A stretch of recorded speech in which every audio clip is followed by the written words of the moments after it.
Hello everybody. आज हम लोग मूविंग चार्ज एंड मैग्नेटिज्म का लेक्चर नंबर 2 देखेंगे।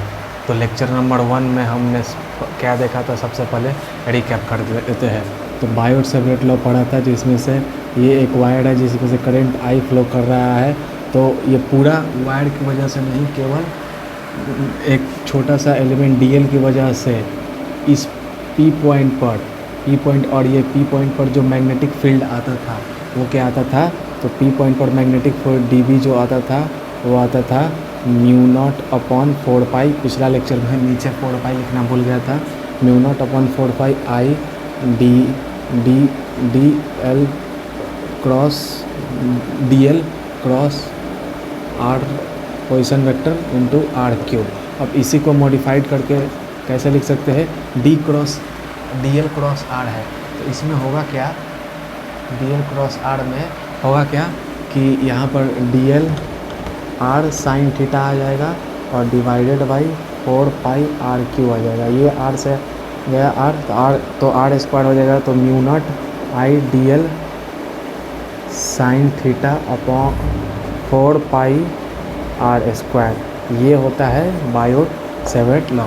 ये पी पॉइंट पर ये छोटा सा एलिमेंट की वजह से कितना मैग्नेटिक फील्ड होगा ये बताता है। और यहाँ पे थीटा क्या है, साइन थीटा में थीटा क्या है, तो ये वाला जो लेंगे, ये जो पी पॉइंट जो आर, ये जो आर रेडियस वेक्टर है और ये डी एल छोटा सा डी एल है, इसके बीच में जो थीटा है उसी को क्या एंगल, मतलब वही थीटा है। तो ये था बायोट सेवरेट लॉ। फिर हमने क्या पढ़ा था कि डायरेक्शन कैसे फाइंड आउट करते हैं, कि राइट हैंड थंब रूल से कि अगर ऊपर करंट है तो जो ये कर्ली फिंगर है वो क्या दिखाता है, डायरेक्शन ऑफ मैग्नेटिक फील्ड, और ये जो है वो क्या दिखाता है, मैग्नीट्यूड जो उस पॉइंट पर मैग्नेटिक फील्ड है वो दिखाता है। तो आज हम लोग क्या पढ़ने वाले हैं लोग, आज हम लोग magnetic field due to straight wire पढ़ने वाले हैं लोग।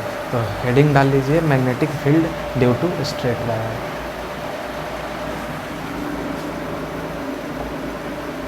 Magnetic field due to finite straight wire.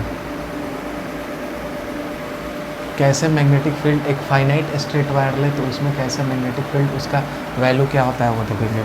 तो मान लेते हैं कि ये एक स्ट्रेट वायर है, इसमें से करंट आई फ्लो कर रहा है और इस वायर के एकदम परपेंडिकुलर इस पॉइंट पर, रैंडम कहीं भी परपेंडिकुलर, हम क्या एक पी पॉइंट मान लेंगे और ये पी पॉइंट मान लेंगे और ये पी पॉइंट का जो डिस्टेंस है वो मान लेते हैं ए मान लेते हैं।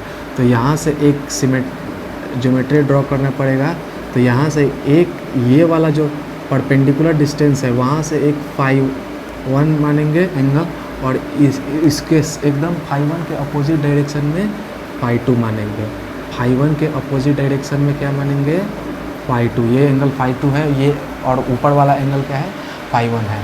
तो यहाँ पर क्या करेंगे कि एकदम इस पॉइंट से नीचे एल लेंथ है, इस पॉइंट से एल लेंथ नीचे एक छोटा सा टुकड़ा लेंगे, डीएल एलिमेंट लेंगे, एक छोटा सा लेंथ। अब एल पूरा यहाँ से यहाँ तक एल लेंथ है, तो एक छोटू सा जो वायर का लेंथ है वो छोटा सा ही होगा, डीएल होगा। और इसके वजह से इस पॉइंट पर according to Biot Savart law, इस पॉइंट पर डीएल और बायोट सेवरेट लॉ एप्लीकेबल हो जाएगा। तो इस पॉइंट पर अगर हम मान लेते हैं कि ये जो बनाएगा वो थीटा बनाएगा, तो पहले क्या करेंगे, इस पी पॉइंट पर इस पॉइंट के वायर से और इस पॉइंट के वायर से मिलाएंगे तो φ1 φ2 हो जाएगा।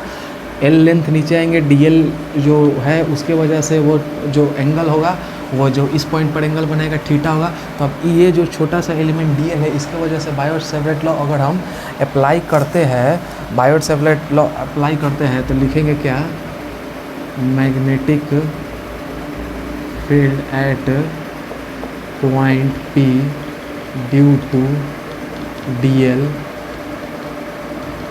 एलिमेंट, यानी डीएल एलिमेंट की वजह से छोटा सा लेंथ है तो छोटा सा मैग्नेटिक फील्ड होगा, तो डीबी। ये बायोट सेवरेट लॉ में क्या लिख पड़े थे, mu naught upon 4 pi I R square mu naught, और यहाँ पर क्या होता था आई डी एल और डी एल हो गया, और साइन थीटा होता था। अब साइन थीटा, तो यहाँ पे थीटा लेंगे क्या, तो थीटा क्या होता था, ये वाला एंगल होता था। तो ये अगर थीटा है तो ये क्या है 90 माइनस, सॉरी ये क्या है 90 है, तो ये क्या हो जाएगा 90 माइनस थीटा हो जाएगा, 90 माइनस थीटा हो जाएगा। तो यहाँ पर क्या लिखेंगे साइन, और यहाँ पे थीटा की जगह पर क्या लिख देंगे 90 माइनस थीटा लिखेंगे। तो यहाँ पर क्या होगा D B is equal to mu naught I D L sine 90 minus theta trigonometry में पढ़ाया जाता है, क्या होता है कॉस थीटा होता है, अपॉन 4 पाई आर स्क्वायर। अब यहाँ पर क्या हो रहा है कि अगर हम देखते हैं कि ये एल लेंथ नीचे आके डी एल लेंथ का ले रहे हैं, तो इस पॉइंट तक का क्या हो रहा है थीटा हो रहा है, थीटा ये यहाँ पे एंगल क्या बन रहा है थीटा हो रहा है। तो थीटा की, तो इस पॉइंट ये जो छोटा सा एलिमेंट है, उस छोटा सा एलिमेंट की वजह से पी पॉइंट पर मैग्नेटिक फील्ड कितना आ रहा है, पी पॉइंट पर मैग्नेटिक फील्ड कितना आ रहा है, तो इतना आ रहा है। अब हम क्या करेंगे, अगर हम जैसे जैसे क्या करेंगे, ये जो आर है, ये आर है, उसको हम, ये आर है, ये क्या है यहाँ से यहाँ तक तो बीच की दूरी क्या है आर है, उसको हम जैसे जैसे बढ़ाएंगे तो वैसे वैसे क्या करेगा एंगल जैसे जैसे इसको हम बढ़ाएंगे तो वैसे वैसे ये जो थीटा है वो क्या करेगा इंक्रीज करेगा। तो जैसे जैसे यानी यहाँ पर थीटा क्या है, थीटा क्या है वेरिएबल है, थीटा क्या है वेरिएबल है। और जैसे जैसे हम डी एल जो है नीचे लेंगे डी एल को, तो वैसे वैसे क्या होगा आर भी चेंज होते जाएगा। यहाँ पे आर भी क्या है वेरिएबल है, यानी दो वेरिएबल है। तो हम क्या करेंगे कि अगर इस पॉइंट तक का एंगल थीटा ले रहा है, इस पॉइंट पर इस रेडियस वेक्टर की वजह से यहाँ पे थीटा आ रहा है, तो अगर हम पूरा थीटा को जैसे जैसे बढ़ाएंगे तो यहाँ पर आर बढ़ते जाएगा, और तो यहाँ पर ये पूरा, अगर ये पूरा कवर कर लेता है थीटा इस पॉइंट तक का तो केवल थीटा है, लेकिन अगर ये पूरा कवर कर लेता है तो ये पूरा वायर कवर हो जाएगा।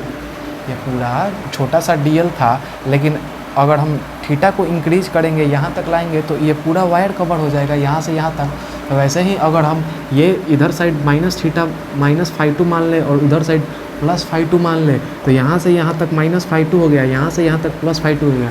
यानी एक तरह से क्या करें हम थीटा को इंटीग्रेट कर दें, थीटा को इंटीग्रेट कर देंगे कहाँ से कहाँ तक, तो डी बी को अगर हम इंटीग्रेट कर दें, डी बी को इंटीग्रेट कर दें हम डी बी को इंटीग्रेट कर दें कहाँ से कहाँ तक, तो ये अगर हम इस छोटा सा थीटा की वजह से इतना मैग्नेटिक फील्ड आ रहा है, तो हम पूरा वायर के वजह से निकाल लेंगे। तो पूरा वायर में कितना कर रहा है, ये थीटा सॉरी ये फाई टू है, ये फाई वन है, तो इधर साइड अगर हम फाई टू मानेंगे तो माइनस फाई टू मानेंगे तो वो प्लस फाई टू होगा। यानी थीटा को माइनस फाई टू से प्लस फाई टू तक इंटीग्रेट कर देंगे। अब यहाँ पे म्यू नॉट आई 4 पाई ये सब क्या है कांस्टेंट है, यहाँ पर वेरिएबल क्या है तो डीएल है और थीटा है। और यहाँ पे एक और दिक्कत ये है कि यहाँ पर थीटा है और डीएल है, तो यहाँ पर अगर हम इसको डिफरेंशिएट करेंगे तो यहाँ पर डीएल के रिस्पेक्ट में कॉस थीटा तो डिफरेंशिएट होता नहीं है, यहाँ पर क्या होगा डी थीटा के रिस्पेक्ट में ही डिफरेंशिएट होगा।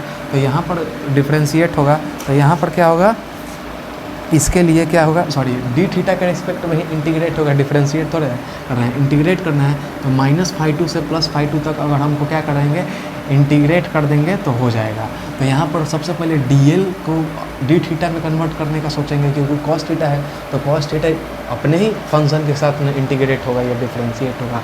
और यहाँ पर आर भी क्या है वेरिएबल है, तो दोनों का वैल्यू हम सबसे पहले निकालने की कोशिश करेंगे। तो दोनों का वैल्यू कैसे निकलेगा, तो अगर हम इस ट्रायंगल में जाए तो ये आर हो गया और ये यहाँ से यहाँ तक क्या हो गया लेंथ हो गया।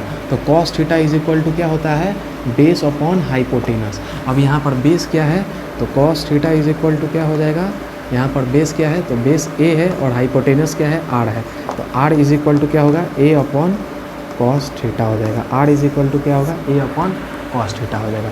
तो यहाँ पर आर का वैल्यू आ गया, अब इसको पुट कर देंगे वहाँ पर। अब सिमिलरली tan थीटा हम जाएंगे यहाँ पर, तो क्या होगा तो tan थीटा ये बेस है ये परपेंडिकुलर है, तो ये क्या है बेस क्या है L, बेस क्या है L, tan थीटा में क्या है बेस क्या है L है और सॉरी परपेंडिकुलर क्या है L है और हाइट क्या है A है, हाइट क्या है A है। तो यहाँ पर L इज इक्वल टू क्या हो जाएगा A tan थीटा। अब इसको L को डी थीटा के रिस्पेक्ट में डिफरेंशिएट कर देंगे तो D L upon D theta is equal to A, तो कांस्टेंट है ए रहेगा, लेकिन यहाँ पे tan थीटा का डिफरेंशिएशन क्या होता है सेक स्क्वायर थीटा, ये तो बेसिक मैथ में पढ़ाया जाता है। तो यहाँ पर डी एल के जगह पर और यहाँ पर इसको इधर जाके मल्टीप्लाई कर देंगे तो D L is equal to A A sec square theta और ये हो गया डी थीटा हो गया, यानी डी एल की वैल्यू क्या होगी, ए सेक स्क्वायर थीटा और डी थीटा हो गया। अब यहाँ पे थीटा की वजह थीटा यहाँ पे डी एल की जगह पर ये रख देंगे तो ये थीटा के रिस्पेक्ट में आ जाएगा, और यहाँ पे आर के जगह पर ये रख देंगे, इसको रख देंगे। तो यहाँ पर सीधे डिफरेंस इंटीग्रेट करेंगे इसको, तो यहाँ पे -φ2 से +φ1 हो जाएगा, और यहाँ पे म्यू नॉट आई, और डी एल की जगह पर क्या रखेंगे, ए सेक स्क्वायर थीटा, और यहाँ पर डी थीटा कॉस थीटा हो जाएगा, और divided by 4 pi R square की जगह पर क्या लिखेंगे, ये लिखेंगे A square cos square theta. अब ये इतना क्लियर हो गया। अब यहाँ पर ये दिख रहा है कि कॉस स्क्वायर थीटा ऊपर जाएगा, कॉस स्क्वायर थीटा ऊपर जाएगा तो सेक स्क्वायर थीटा का रेसिप्रोकल होगा तो वो कैंसिल हो जाएगा, तो इतना कैंसिल हो गया। अब क्या बचा, अब यहाँ पर एक ए से एक ए उड़ गया, एक ए से एक ए उड़ गया, तो यहाँ पे कांस्टेंट पार्ट जो है उसको हम क्या कर लेंगे, बाहर निकाल लेंगे। कांस्टेंट पार्ट जो है उसको हम बाहर निकाल लेंगे, तो कांस्टेंट पार्ट बाहर निकालेंगे म्यू नॉट आई, और यहाँ पे 4 पाई ए। अंदर क्या बचा, अंदर केवल क्या बचा है, कॉस थीटा डी थीटा, और इसको इंटीग्रेट करना है कहाँ से कहाँ तक, -φ2 से φ1। ये φ1 φ2 क्या है, एंगल है, तो ये हो गया। अब यहाँ पर cos थीटा का डिफरेंशिएशन क्या होता है, sin थीटा होता है। cos थीटा का डिफरेंशिएशन तो सिंपली sin थीटा हो जाता है। तो यहाँ पर अगर dB को इंटीग्रेट करते आएंगे तो ये तो b हो जाएगा, लेकिन mu naught I upon 4 pi ए, और यहाँ पर cos थीटा का डिफरेंशिएशन का इंटीग्रेशन, सॉरी बार जबान से डिफरेंशिएशन निकला है, लेकिन cos थीटा का डी थीटा के रिस्पेक्ट में अगर हम इंटीग्रेट करेंगे तो क्या हो जाएगा, sin थीटा हो जाएगा, और लिमिट क्या रखना है, माइनस, और ये हो गया I1। तो यहाँ पर क्या होगा, upper limit minus lower limit कर देंगे तो क्या होगा, mu naught I upon 4 pi A sine φ1 minus, और ये क्या हो जाएगा, sine φ1 minus sine minus of φ2, यही होगा। अब यहाँ पर इसको हम मिटा देते हैं, इसका तो कोई काम नहीं है। अब ये dB को इंटीग्रेट करते आएंगे तो ये क्या हो जाएगा, dB को पूरा इंटीग्रेट पूरा वायर की वजह से तो b हो जाएगा, तो b इज इक्वल टू क्या आ जाएगा, mu naught I upon 4 pi ए, और यहाँ पर साइन थीटा। अब यहाँ पे क्या होगा, sine minus theta is equal to क्या होता है, माइनस साइन थीटा हो जाता है। ये तो बेसिक मैथ में पढ़ाया जाता है। तो माइनस बाहर आ जाएगा इससे, तो यहाँ पर क्या हो जाएगा, माइनस बाहर आ जाएगा तो साइन φ1, और ये माइनस बाहर आएगा तो माइनस माइनस मिल के हो जाएगा प्लस साइन φ2, तो ये हो गया। तो यहाँ पर ड्यू टू फाइनाइट वायर की वजह से मेन फार्मूला क्या है, ये है। ये सब क्या था, डेरिवेशन था। ये सब क्या था, डेरिवेशन था, जो कि स्कूल में काम में आता है। लेकिन क्वेश्चन तो इसी से सॉल्व होगा। क्या होता है कि अगर फाइनाइट वायर है, दोनों एंड क्या है इसका, फाइनाइट है, दोनों एंड फाइनाइट है, तो दोनों एंड फाइनाइट है, उसके वजह से एक दोनों क्या बनाएगा, ये φ1 बनाएगा, और दोनों अपोजिट डायरेक्शन में। ध्यान क्या रखना है कि दोनों अपोजिट डायरेक्शन में रहेगा, दोनों अपोजिट डायरेक्शन में रहेगा। ये φ1 हो जाएगा, ये φ2 हो जाएगा। अब यहाँ पर ये φ1 हो गया, ये φ2 हो गया, और यहाँ पर जो P पॉइंट है ना, वो परपेंडिकुलर होगा। P पॉइंट है वो क्या होगा, परपेंडिकुलर होगा। A जो है वो ड्रॉ करेंगे तो A इज परपेंडिकुलर होगा। ये जो A लाइन ड्रॉ की है वो क्या होगा, परपेंडिकुलर होगा। और φ1 एंड φ2 ये दोनों क्या रहेगा, अपोजिट डायरेक्शन में रहेगा। तो ये फार्मूला है क्या है, म्यू नॉट आई अपॉन 4 पाई, और म्यू नॉट अपॉन 4 पाई का तो वैल्यू होता है 10 के पावर -7। ये तो लास्ट लेक्चर में बताया था। और यहाँ पे आई करंट है, ये जो डिस्टेंस है वो, और यहाँ पे कुछ नहीं, यहाँ पे वैल्यू दिया रहेगा। ये यहाँ पे एक φ1 का वैल्यू दिया रहेगा, φ2 का वैल्यू दिया रहेगा, सिंपली एंगल दिया रहेगा। उसको हम क्या करेंगे, पुट करके सॉल्व कर देंगे। अब इस पर हम सवाल कर देते हैं।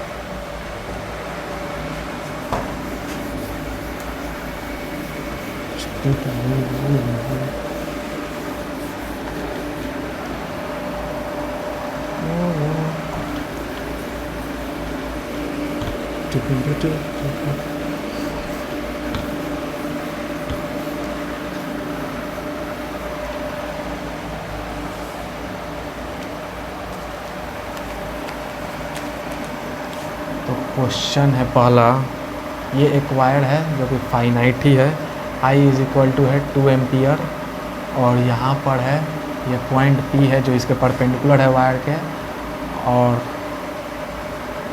ये रहा, ये दिया है 45 डिग्री, ये दिया है 30 डिग्री, और ये डिस्टेंस दिया है 10 मीटर। इस पॉइंट से O से लेके P तक का डिस्टेंस क्या दिया है, तक का डिस्टेंस 10 दिया है। तो यहाँ पर क्या होगा, इसके वजह से मैग्नेटिक फील्ड पूछ रहा है, तो B इज इक्वल टू क्या होगा, म्यू नॉट आई अपॉन 4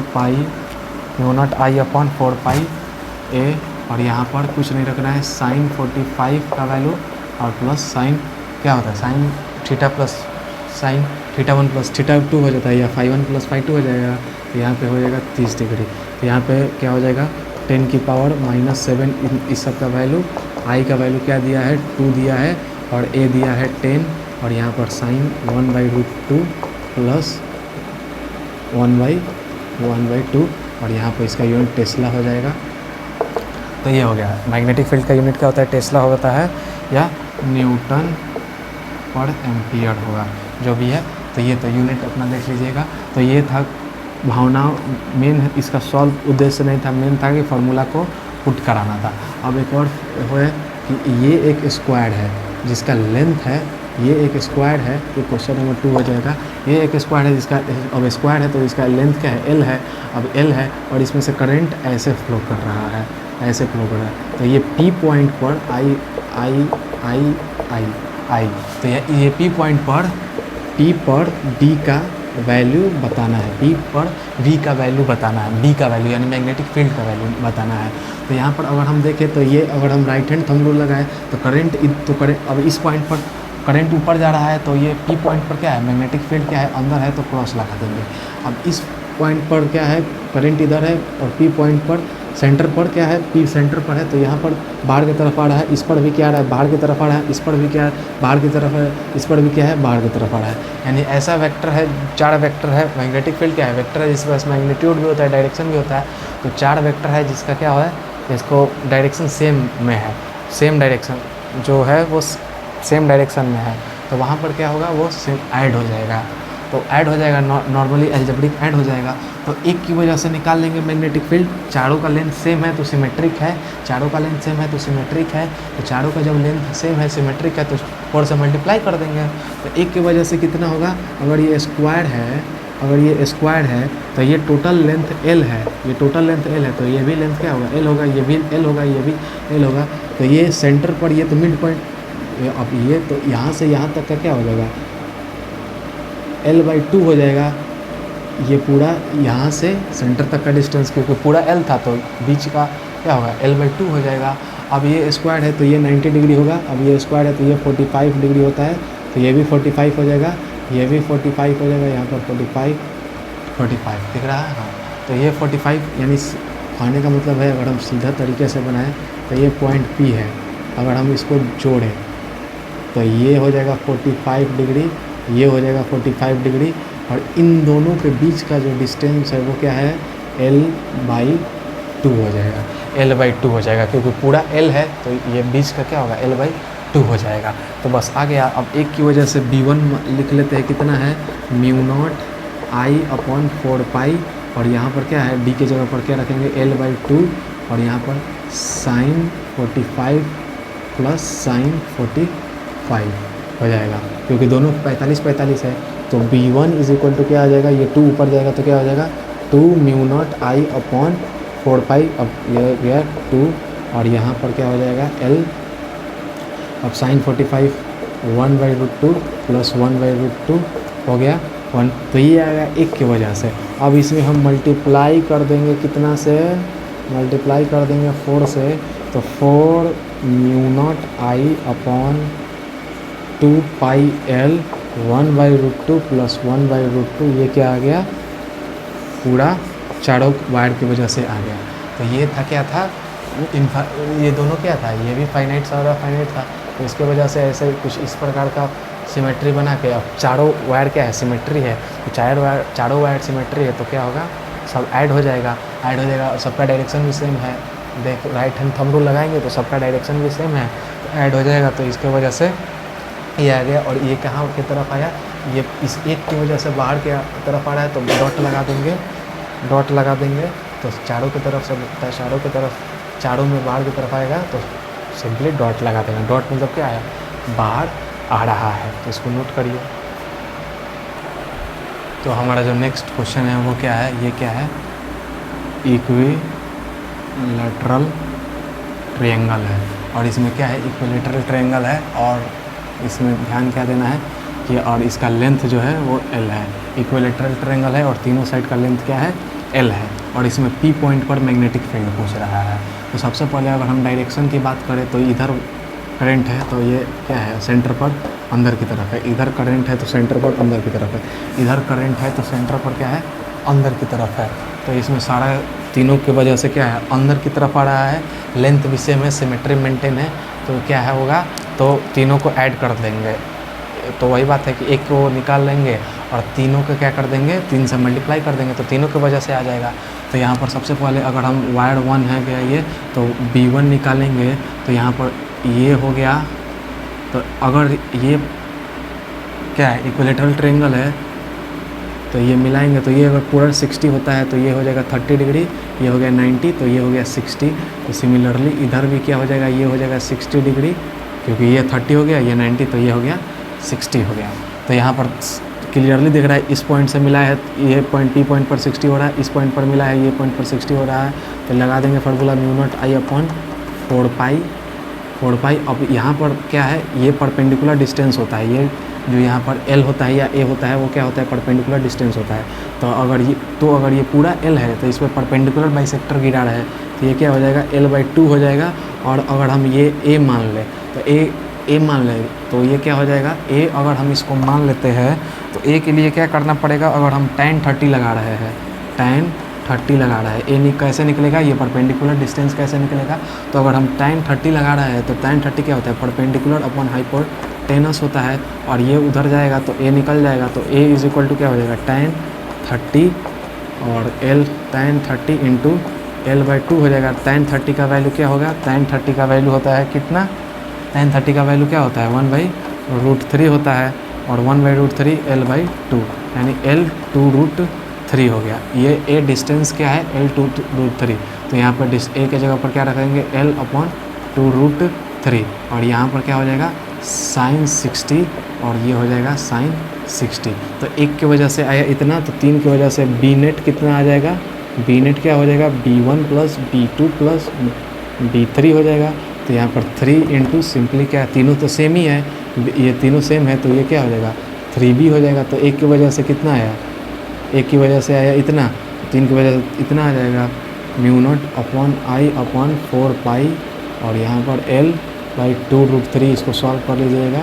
और sin 60 का वैल्यू कितना होता है, √3/2, √3/2 + √3/2 क्या हो जाएगा, 2, √3/2 ये गया इधर, तो 3 इंटू μ0 4πI और L/√3 इंटू √3, ये आ गया तीनों की वजह से। और क्रॉस लगेगा क्योंकि तीनों का डायरेक्शन क्या है, अंदर की तरफ है, तीनों की डायरेक्शन अंदर की तरफ है।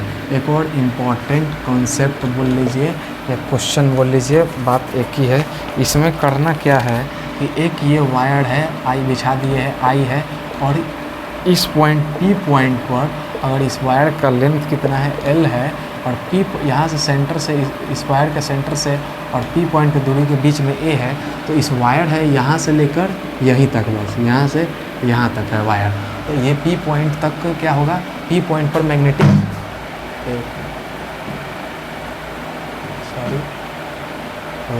P पॉइंट पर मैग्नेटिक फील्ड कितना होगा। तो P पॉइंट पर मैग्नेटिक फील्ड निकालने के लिए क्या है, वही एक पॉइंट यहाँ में क्या होगा, B is equal to μ0I/4 pi, और यहाँ पर यहाँ से यहाँ तक का डिस्टेंस क्या है, A है, और जो हो गया वो क्या हो गया, sin θ1 + sin θ2।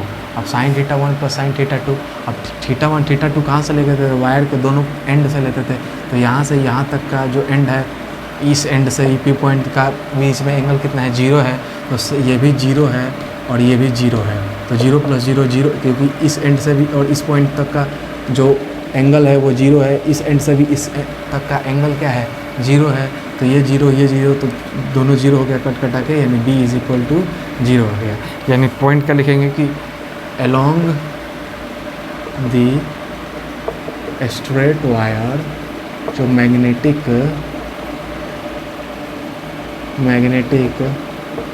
Field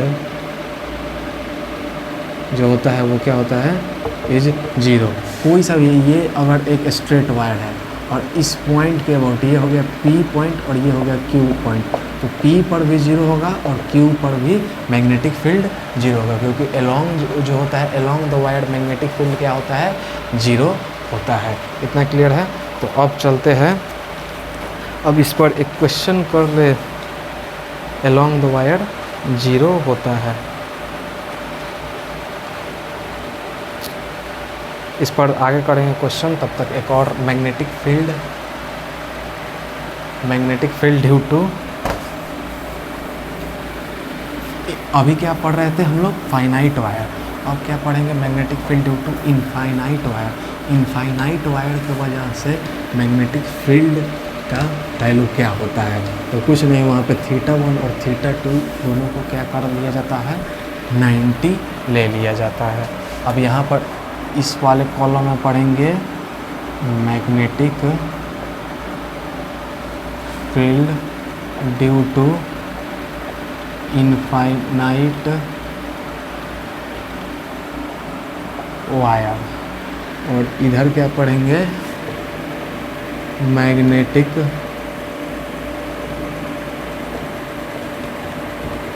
field due to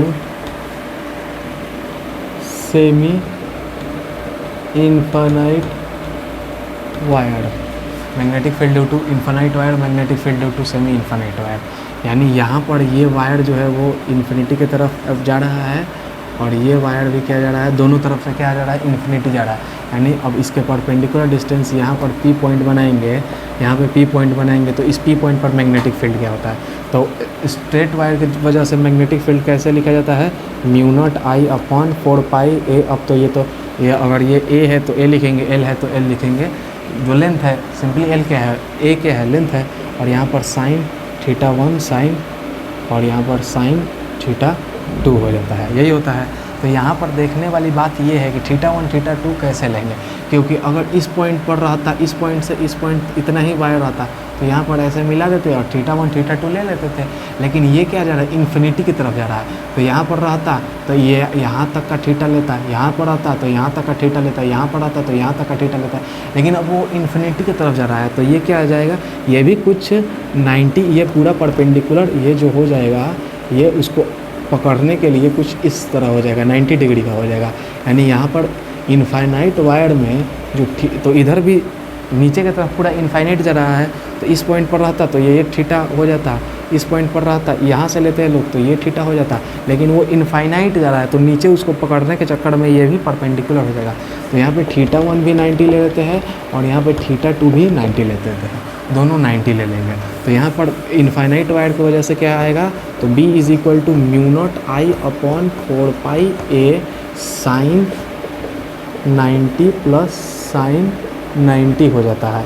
तो यहाँ पर μ0I/4πA साइन 90 और साइन 90 क्या होता है, 1 होता है, और ये हो गया 1, तो 1 क्या हो जाएगा, 2 हो जाएगा। तो B इज इक्वल टू ये हो गया, यानी magnetic field due to infinite wire क्या होता है, 2 μ0I/4πA।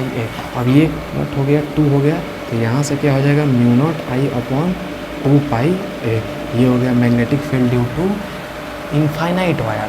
अब सेमी इनफाइनाइट में क्या होगा कि कुछ नहीं, यहाँ से स्टार्ट होगा और ये चल जाएगा इन्फिनिटी तक, और यहाँ से इसके नीचे क्या रहेगा, इसके नीचे वायर ही नहीं रहेगा, तो ये हो जाएगा पॉइंट P हो जाएगा। तो यहाँ पर क्या हो जाएगा, तो इसको अप्रोच, इसको पकड़ने के लिए यहाँ अगर इस पॉइंट से पूछता तो ये हो जाता है θ1, लेकिन और इन्फिनिटी की तरफ जा रहा है, यानी θ1 तो क्लियरली दिख रहा है क्या, 90 ले लेंगे, लेकिन θ2 क्या लेंगे, θ2 कुछ नहीं लेंगे क्योंकि कुछ है ही नहीं, वायर नीचे है ही नहीं, नीचे वायर है ही नहीं, यही लास्ट पॉइंट है इसका। तो इसके बीच में क्या है, 0 डिग्री है, इसके और इसके बीच, इसके बीच में और इसके बीच में तो 90 डिग्री है, लेकिन इसके और इसके बीच में 0 डिग्री है, तो θ2 इज इक्वल टू क्या होगा, 0 डिग्री। तो B इज इक्वल टू क्या होगा, μ0I/4πA 4 pi A sign 90 plus sign 0। Sign 90 1 होता है, साइन 0 0 होता है, तो 1 हो गया, तो ये ख़त्म हो गया। तो b is equal to mu naught I upon 4 pi A 1 हो गया, तो ये हो गया। यानी इनफाइनाइट वायर की वजह से फार्मूला याद करना है तो रख कर लीजिए, नहीं तो वही है mu naught I upon 4 pi A sine theta 1 sine theta 2। Infinite wire में थीटा 1 भी 90 ले लेना है और थीटा 2 भी 90 ले लेना है, और इसमें क्या लेना है, थीटा 1 90 लेना है, थीटा 2 0 लेना है। क्यों? क्योंकि इसके और इसके बीच में जो एंगल है वो क्या है, 0 है, लेकिन इसको पकड़ने के लिए वो ऐसा हो जाएगा कि वो 90 डिग्री जैसा बिहेव करने लगेगा इस ये पॉइंट को, ये पॉइंट से, वो जो रेडियस वेक्टर है। तो ये हो गया, तो यहाँ पे थीटा 1 90 और 0 हो जाएगा। बस यही दो फार्मूला है, और इस पर सवाल अभी करेंगे, इस पर सवाल करते हैं अभी।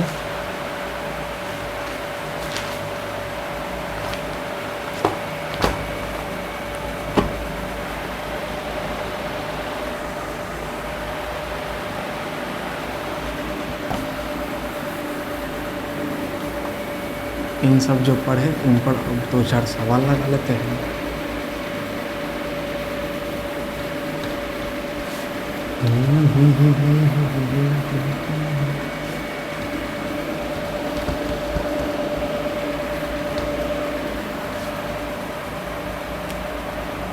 चलिए, क्वेश्चन ये जा रहा है ऊपर इनफाइनाइट, और ये जा रहा है, और ये पॉइंट है ए पॉइंट, 1 मिनट सूखा नहीं है अभी, और ये एक तरफ से इनफाइनाइट है, एक तरफ से फाइनाइट है, दोनों का कॉम्बिनेशन है। ये है 30 डिग्री। तो यहाँ पर क्या पूछ रहा है, बी ए निकालने के लिए बोल रहा है। दूसरा क्वेश्चन है,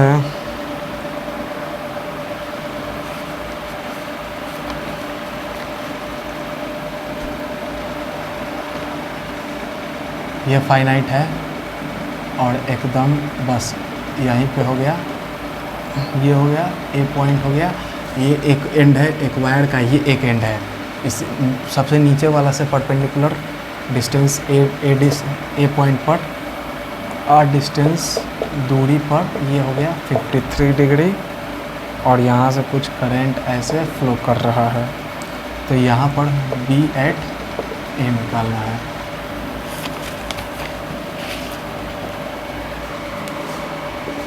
और ये रहा एक और क्वेश्चन, ये इन्फिनिटी की तरफ जा रहा है और करंट ऐसे फ्लो कर रहा है।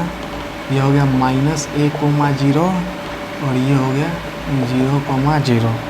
यहाँ पर b एट 0,0 यानी ओरिजिन पर बताना है। ये 3 सवाल सबसे पहले करते हैं। तो b एट a निकालना है, मैग्नेटिक फील्ड a। तो सबसे पहले लाइन ज्वाइन करेंगे तो ये इन्फिनिटी जा रहा है, यानी सबसे पहले θ1 लिख देंगे, क्या हो जाएगा 90 हो जाएगा। यहाँ पे θ2 ये तो फाइनाइट है और θ2 क्या है 30 दिया है, θ2 30 रख देंगे। तो यहाँ म्यू नॉट 4 पाई आई ऊपर आई आएगा, और ये ए साइन 90 प्लस साइन 30, इसको सॉल्व कर लीजिएगा, आ जाएगा आंसर।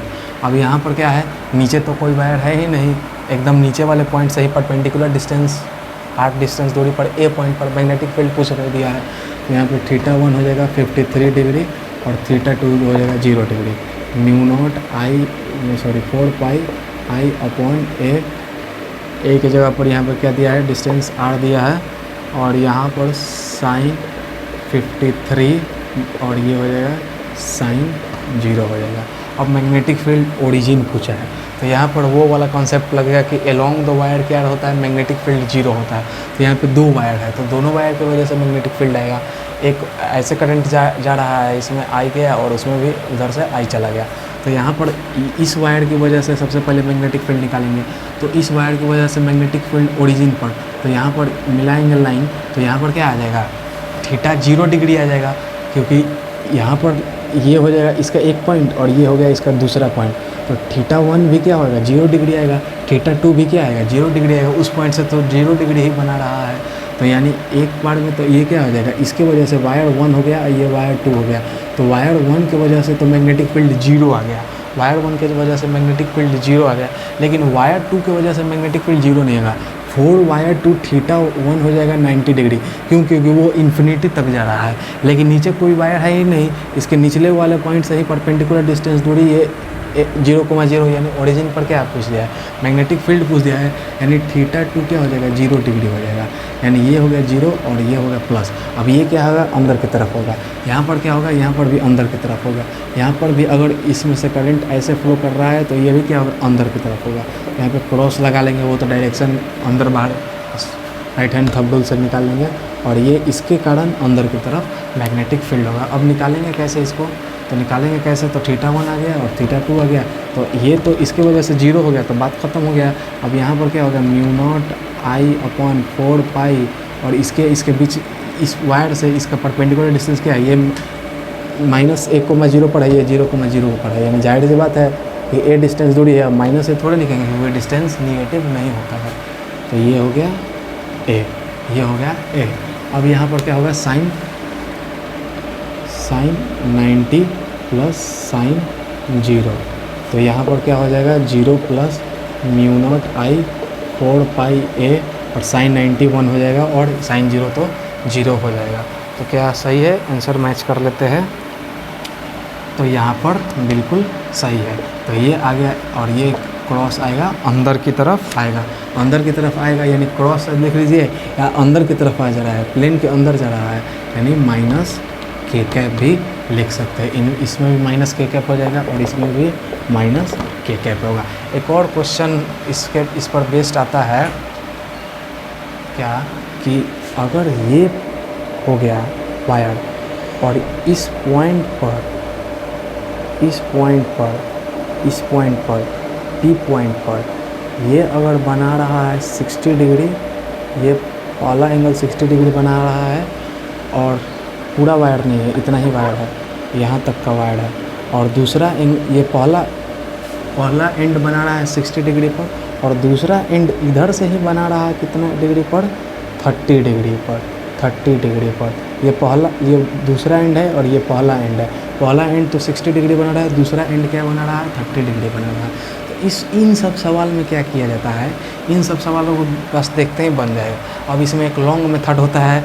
सबसे पहले हमने पढ़ा तो क्या पढ़ा था कि φ1 एंड φ2 या θ1 θ2 ये दोनों क्या होना चाहिए, अपोजिट में होना चाहिए। लेकिन इधर θ1 भी सेम डायरेक्शन में है और θ2 भी सेम डायरेक्शन में है। तो इन सब सवालों में हम क्या करते हैं, सबसे पहले अगर हम इसको ऐसे करें, अपोजिट डायरेक्शन में ले, तो ये क्या हो जाएगा, ये ऐसे जाके और ऐसे आएगा, तो 360 में से 30 गया तो क्या बचा, ये हो गया 330 डिग्री। यानी इस या तो φ1 या θ1 ले लीजिए, कितना θ1 ले लीजिए कितना 60 डिग्री, क्योंकि पहला एंड तो 60 डिग्री पर है और दूसरा एंड उसके अपोजिट होना चाहिए। लेकिन ये क्या हो, ये दूसरा एंड है उसके अपोजिट होना चाहिए, लेकिन ये 30 डिग्री दिया है। तो अगर हम अपोजिट मानेंगे तो ये 30 डिग्री दिया है, तो ये पूरा 360 का होता है। लेकिन यहाँ पे आकर रुकेंगे तो ये 30 है, लेकिन यहाँ से आकर तो 330 ही होगा। तो यहाँ पे θ2 जो होगा वो 330 डिग्री हो जाएगा। तो यहाँ पे म्यू नॉट आई अपॉन 4 पाई, और यहाँ से यहाँ तक का डिस्टेंस मान लेते हैं ए है, तो ये हो गया ए 4 पाई ए। अब यहाँ पर ए निकालना पड़ेगा आपको, बिना ए निकाले तो काम चलेगा नहीं। तो ये ए है और ये मान लेते हैं डी है, ये थीटा है। तो यहाँ पर tan थीटा बोल रहा है। cos 30 क्या हो जाएगा, cos 30 इज इक्वल टू क्या हो जाएगा, A upon D, base upon hypotenuse. तो यहाँ पर ए इज इक्वल टू क्या हो जाएगा, डी cos 30 क्या हो जाएगा, √3/2, यानी ए का वैल्यू आ गया d √3/2। तो ए की जगह पर लिख देंगे d √3/2 हो गया, यानी ए की वैल्यू आ गया। अब यहाँ पर क्या हो जाएगा, साइन 60 और यहाँ पे हो जाएगा साइन कितना 330। अब साइन 330 निकालने के लिए तो बेसिक मैथ में पढ़ाया जाता है कि 360 में से 30 घटा देंगे तो 330 आ जाएगा, और ये फोर्थ क्वाड्रेंट में है तो माइनस साइन 30 हो जाएगा, क्योंकि क्या होता है साइन 360 माइनस थीटा क्या हो जाएगा, माइनस साइन थीटा हो जाएगा, क्योंकि 360 और 180 के अबाउट एंगल चेंज जो ट्रिग्नोमेट्रिक फंक्शन होता है वो चेंज नहीं होता है, लेकिन 360 माइनस थीटा क्या है, फोर्थ क्वाड्रेंट में, इसीलिए फोर्थ क्वाड्रेंट में ये नेगेटिव होता है साइन थीटा, तो ये नेगेटिव आ जाएगा। तो यहाँ पर क्या हो जाएगा, साइन माइनस साइन 30 हो जाएगा, यानी 330 के जगह पर सीधे हम क्या लिख सकते हैं, माइनस साइन 30 लिख सकते हैं। तो ये तो हो गया लॉन्ग मेथड। शॉर्ट मेथड क्या है कि सीधे देखे कि ऐसा है ना, एक एंड बना रहा है 60 डिग्री और दूसरा एंड बना रहा है सेम डायरेक्शन में 30 डिग्री, तो कुछ नहीं करना है, ये सेम रखना है यहाँ तो। और यहाँ पर क्या होता है, साइन थीटा प्लस 1 होता है ना, साइन थीटा प्लस 1 होता है, क्या होता है, अगर कुछ इस तरह का सवाल आ जाएगा कि वायर एक एंड बना रहा है और ये रहा एक एंड P हो गया, ये बना रहा है 60 डिग्री और ये हो गया दूसरा एंड वायर का, और ये बना रहा है 30 डिग्री, या ये बना रहा है अल्फ़ा और ये बना रहा है बीटा। तो इन सब क्योंकि थीटा 1 और थीटा 2 अपोजिट में होने चाहिए, लेकिन यहाँ पे सेम आ गया, तो यहाँ पर कुछ नहीं करना है, इतना लंबा 330 का वैल्यू नहीं निकालना है। अल्टीमेटली आंसर क्या आ रहा है, साइन 60 तो दिया और 30 भी आ रहा है, यानी सेम डायरेक्शन वाला में क्या करेंगे, माइनस कर देंगे, और अपोजिट डायरेक्शन वाला में क्या कर देंगे, प्लस कर देंगे। तो यहाँ पर म्यू नॉट आई अपॉन 4 पाई, और ये जो भी डिस्टेंस दिया रहेगा ये रख देंगे, और यहाँ पर sine alpha minus sign beta कर देंगे। ये कब माइनस करेंगे, जब दोनों एंगल सेम डायरेक्शन में दिया रहेगा, दोनों एक एंड है इसका ये और एक एंड है इसका ये, दोनों एंड जो के अबाउट P पॉइंट पर जो हम लाइन ड्रॉ करेंगे वो सेम एंगल सेम डायरेक्शन में बनाएगा, तो उस केस में हम माइनस कर देते हैं। ये तो लॉन्ग मेथड हुआ है कि थीटा 2 को 330 मान लेंगे, अल्टीमेटली ट्रिग्नोमेट्री वही सही, मैथ सही आंसर दे देगा, -30 ही दे देगा, -30 ही दे देगा, तो सीधे माइनस कर देंगे अगर ऐसा सवाल आया तो आज हमने क्या पढ़ा, magnetic field due to straight wire पढ़ा, फिर फाइनाइट वायर ही पढ़ा सबसे पहले, फिर इनफाइनाइट के वजह से पढ़ा, फिर सेमी इनफाइनाइट की वजह से पढ़ा, और फिर क्या पढ़ा, ये हमने जाना कि ये मैग्नेटिक फील्ड जो होता है अलोंग द वायर क्या होता है, जीरो होता है, चाहे इस पॉइंट पर ले ले या इस पॉइंट पर ले ले, और इसके परपेंडिकुलर क्या होता है, जो परपेंडिकुलर बार बार हम लोग कर रहे लोग उस पॉइंट वो परपेंडिकुलर क्या होता है, मैक्सिमम होता है। तो ये था, नेक्स्ट वीडियो में 2-3 सवाल और करेंगे, और उसके बाद से magnetic field due to circular loop की वजह से कितना होता है, आर्क की वजह से कितना होता है, ये सब हम लोग देखेंगे। तो आज की वीडियो में इतना ही, मिलते हैं नेक्स्ट वीडियो में, तब तक के लिए ओके बाय।